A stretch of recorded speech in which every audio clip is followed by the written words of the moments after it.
ኢትዮጵያውያን ከተጋገዙ ከተረዳዱ የሚሞት ሰውም ከታደጉ በሕግ እንጠይቃለን እያሉም ብቅ አሉ። ባልተገባና በተሳሳተ ሁኔታ የሚሄድ ተቋም፣ ግለሰብ፣ አካል ካለ በሕግ ይጠየቃል። በተለያዩ መንገዶች በግል ሴክተር ሊሆን ይችላል፣ በማህበራት ሊሆን ይችላል፣ በግለሰቦች ሊሆን ይችላል፣ በቲክቶክ በዩቲዩብ በምን የሚሄደው አካሄድ ተቀባይነት የለውም። ተቀባይነት የለውም ብቻ ሳይሆን ተጠያቂነትን የሚያስከትል ነው። የኢትዮጵያ ሕዝብ እነዚህን ገዢዎች እስከ መቃብራቸው ታገላችኋለሁ ቢል ልክ ነው። ለምን ተረዳዳችሁ፣ ለምንስ ተጋገዛችሁ ብሎ ለምንስ ወገን ለወገን ይደርሳል ላላችሁ ብሎ በሕግ ስለመጠየቅ የሚናገሩ የብልጽግና ሰዎች ከኢትዮጵያውያን እሴትና ባህል በተጻራሪ የወገኑ ናቸውና እነዚህን ሰዎች የጋራ ጠላት አድርጎ መፋለም የተገባ ይሆናል። በብልጽግና ገዢዎች ላይ ሕዝብ እምነት አጥቶ ከመንግስታዊ ተቋማት ይልቅ ማህበራዊ ግንኙነቱን አምኖ ሲተጋገዝ የሚናደዱ መሪዎች በእርግጥም የአገርና የሕዝብ ጠላት ናቸው።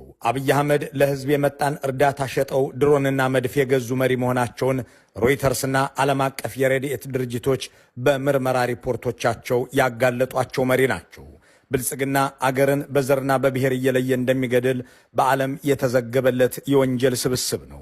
ይህንን የተሻገረው ሰሞነኛው የኢትዮጵያውያን ሐዘኔታና አንድነት በእርግጥም እነዚህን ወንጀለኞችና ፍላጎታቸውን ግልጥልጥ አድርጎ የሚያሳይ ነው። በ20ኛው ክፍለ ዘመን በ1960ዎቹና በ1970ዎቹ ገዢዎች ሕዝብ ማስራባቸው ሲጋለጥባቸው ሚዲያዎች በአገር ውስጥ እንዳይዘግቡ ያደርጉ ነበር።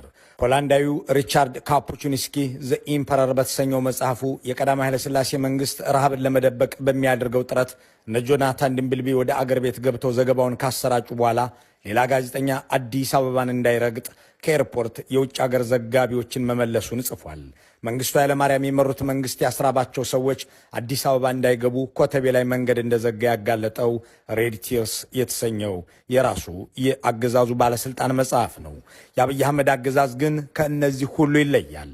የተራቡ ሰዎችን መካዱ ሳይበቃ እርዳታ ከልክሎ እነሱን የሚያግዙ የመንግስት ሰራተኞችን ደሞዝ እንዳይከፈላቸው አግዶ የተፈናቀሉት ተረጂዎች እርዳታ እንዲደርሳቸው የሚያደርገውን ነዳጅ ወደ ክልሉ እንዳይገባ አድርጎ ዜጎች ከተወለዱበትና ከወለዱበት ቀዬ አፈናቅሎ ለሰው እጅ ብቻ ሳይሆን ለሞት የዳረገ አገዛዝ ነው።